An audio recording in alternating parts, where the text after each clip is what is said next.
alunos! Hoje vamos estudar as penas restritivas de direitos e as penas de multa.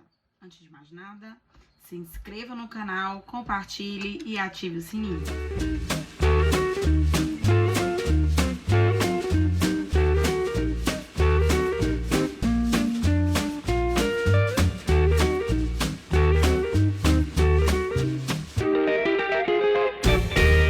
Agora, em relação às penas restritivas de direitos, nós devemos entender uma coisa.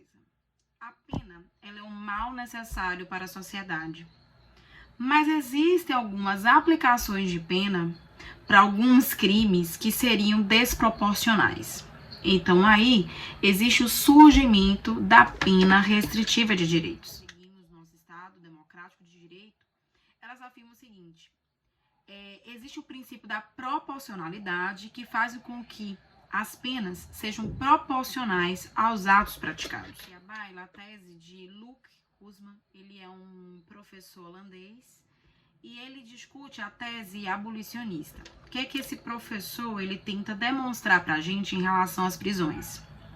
Então, inicialmente, ele afirma o seguinte: os movimentos que tentam desenvolver ao detento sua dignidade humana através da humanização das prisões geralmente se baseiam no sentimento de solidariedade pela sorte daqueles que foram levados ao cárcere.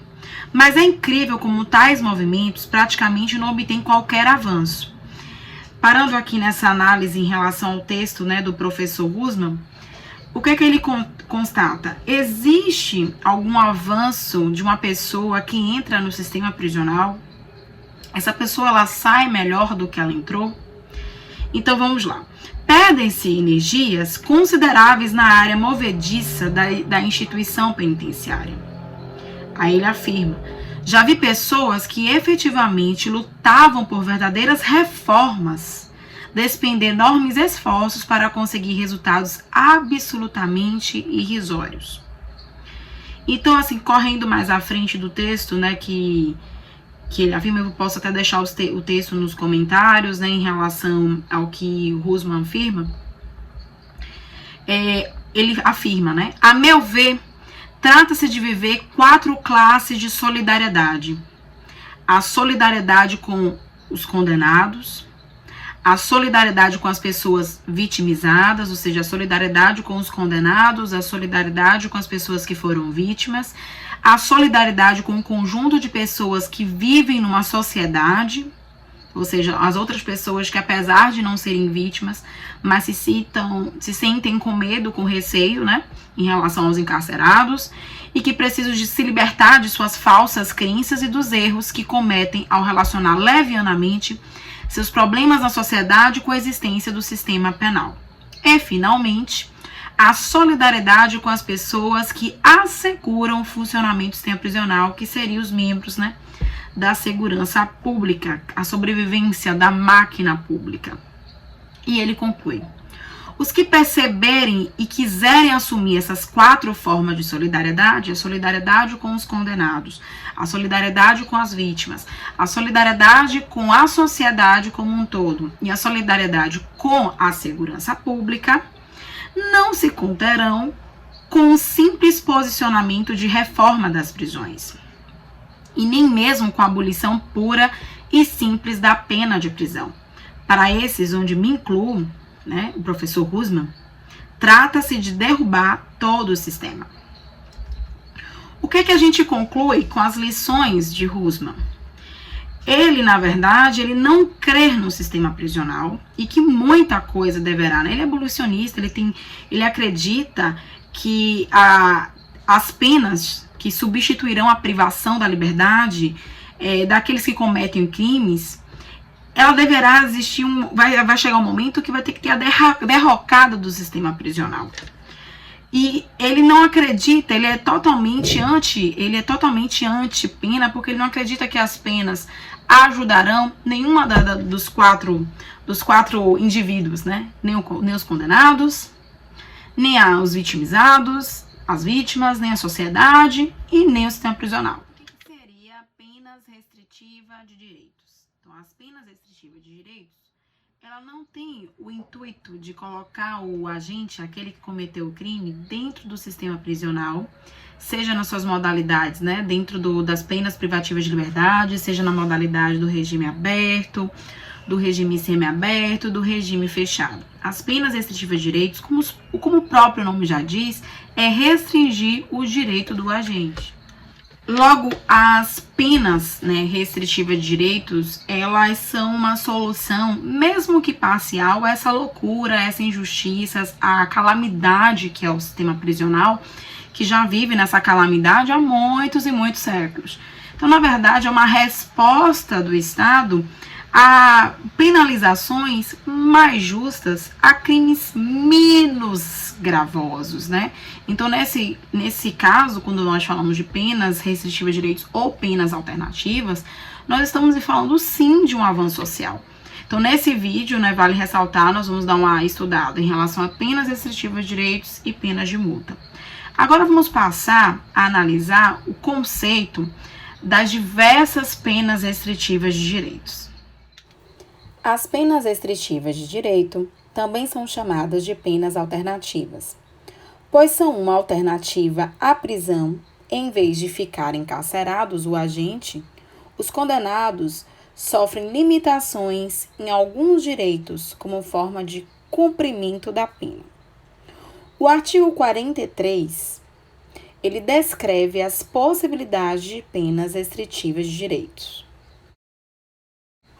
Com o advento da Lei nº 9.714 de 98, foi ampliado o rol das penas restritivas de direitos, elencadas pelo artigo 43 do Código Penal. 2 foram adicionadas e outra recebeu um acréscimo. Nos termos do referido artigo, as penas restritivas de direitos são as seguintes. Primeira, prestação pecuniária. Segunda, perda de bens e valores. Terceira, prestação de serviço à comunidade ou entidades públicas. Quarta, interdição temporária de direitos. E quinta, limitação de fim de semana. Nesse caso, existe a possibilidade de aplicação de penas restritivas de direito no delito de tráfico de drogas, mesmo sabendo que tráfico de drogas faz parte do rol dos crimes hediondos? Pois bem, diz o parágrafo 4º do artigo 33 da Lei de Drogas. Nos delitos definidos do caput e no parágrafo 1º deste artigo, as penas poderão ser reduzidas de 1/6 a 2/3, vedada a conversão em penas restritivas de direito, desde que o agente seja primário, de bons antecedentes, não se dedique a atividades criminosas, nem integre a organização criminosa. Pois bem, é constitucional ou não é constitucional? Existe ou não a possibilidade? Em 2012, o Senado Federal, por meio da Resolução número 5, suspendeu a execução da expressão vedada a conversão em penas restritivas de direitos, do parágrafo 4º do artigo 33, declarando inconstitucional por decisão definitiva do Supremo Tribunal Federal nos autos do habeas corpus número 97.256 do Rio Grande do Sul. Portanto, em caso de tráfico de drogas previsto no caput e no parágrafo 1º do artigo 33 da Lei de Drogas, será possível a aplicação de penas restritivas de direitos em substituição à privativa de liberdade. É muito importante saber esse detalhe, porque muitos discentes acreditam, por se tratar de um crime hediondo, é vedada a aplicação da pena restritiva de direitos. Passemos agora a analisar os requisitos para a substituição das penas privativas de liberdade em penas restritivas de direitos. Os requisitos estão no artigo 44 do Código Penal. Nesse caso, os requisitos são necessários e indispensáveis para que o juiz possa levar a efeito a substituição da pena privativa de liberdade pela pena restritiva de direitos. são requisitos considerados cumulativos, ou seja, todos devem estar presentes para que se possa realizar a substituição da pena. Todos devem estar presentes. O primeiro requisito, de ordem objetiva, diz que é possível a substituição quando aplicada a pena privativa de liberdade não superior a 4 anos e o crime não for cometido com violência ou grave ameaça à pessoa ou a qualquer que seja a pena aplicada se o crime for culposo. A primeira exigência contida no inciso 1, que acabamos de ler, diz respeito à quantidade da pena. A substituição somente se viabiliza se a pena aplicada não for superior a 4 anos. Nos casos de infrações dolosas, ou seja, aquelas que têm intenção, o agente tem intenção de cometer, uma vez que para os delitos culposos, a lei não fez qualquer ressalva com relação ao limite de pena. Então, se o crime for culposo, o juiz pode aplicar a pena restritiva de direitos. Já quando ela for dolosa, o crime for, o doloso, o juiz terá que analisar se a pena não é superior a 4 anos. Ok?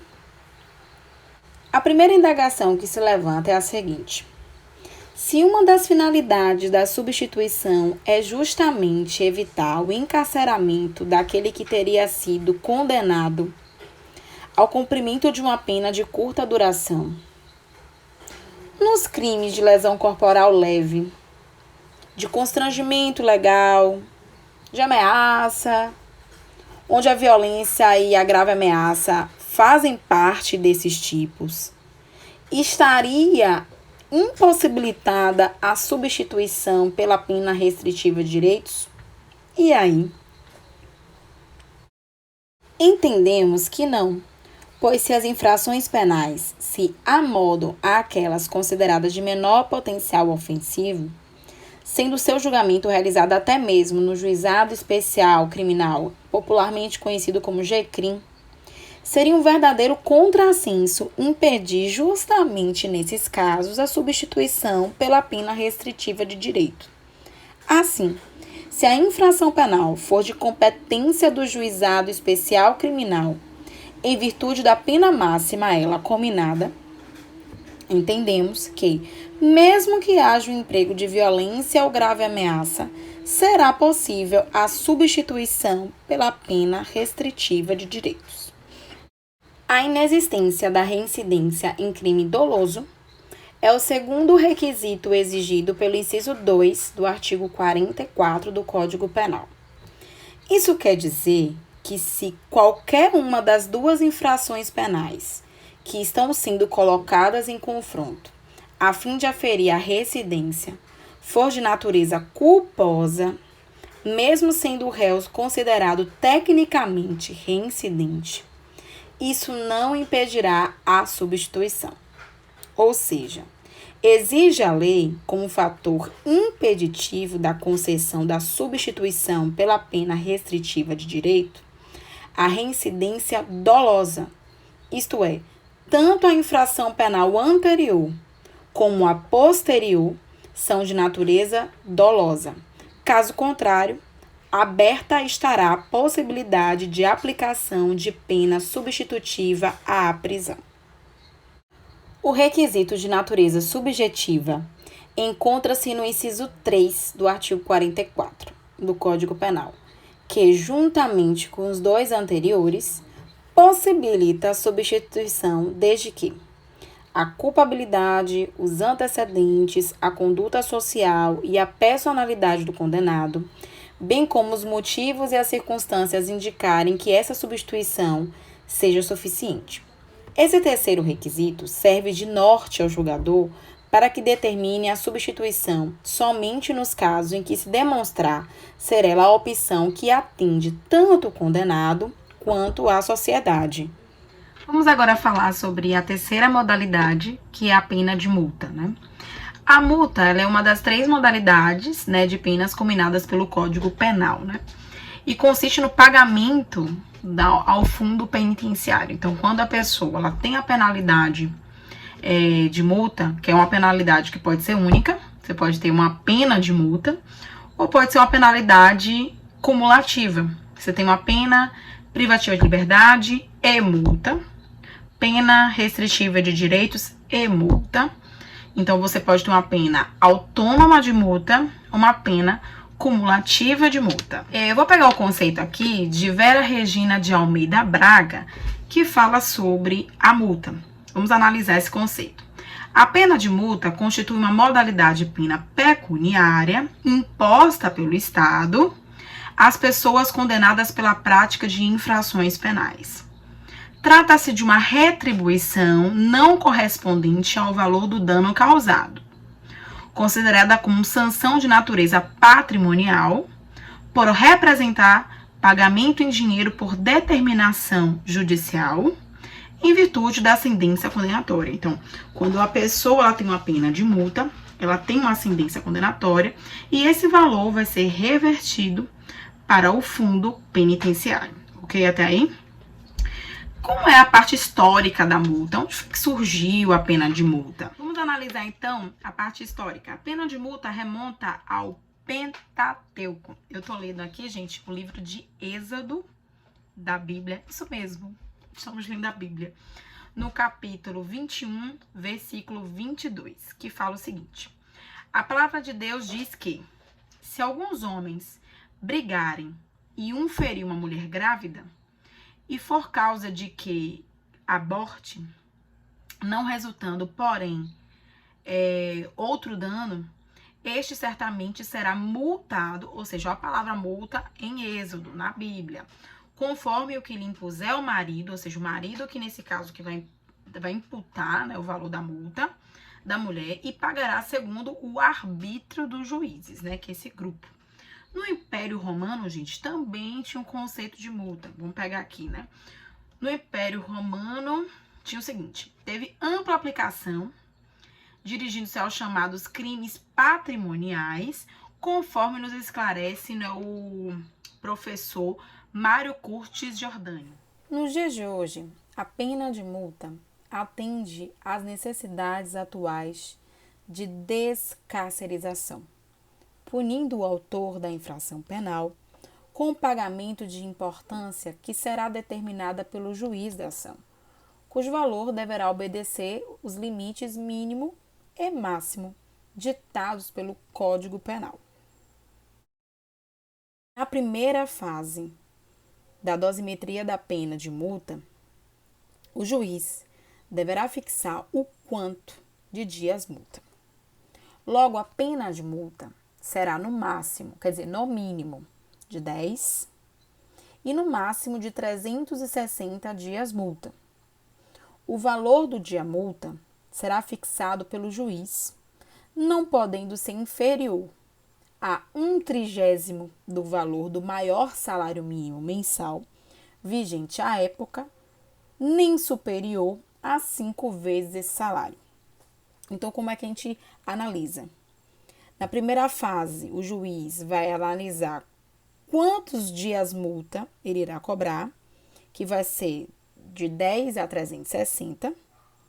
E no critério da segunda fase, ele vai fixar o valor do dias multa, que vai variar entre 1,30 do salário mínimo e o máximo 5 salários mínimos.